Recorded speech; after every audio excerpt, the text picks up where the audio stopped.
Shalom Aleichem, it's Yaakov Aram Shepherd here from King David's Tomb, KingDavidKabbalah.com, and I want to share with you a wonderful secret that I found in the holy book of Bnei Sachar. It says why we put the Chanukiah in a specific height, not more than 20.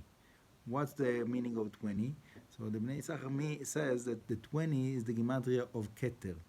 What is Keter? Keter is, except of being the highest Sphira, it is also a very interesting gematria of 620.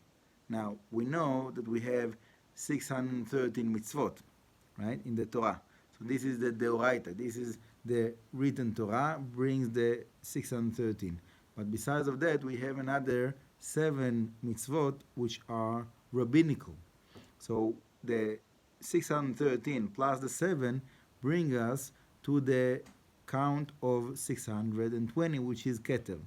Now, we know that there is Keter 620 worlds, lights, angels that are associated with those mitzvot.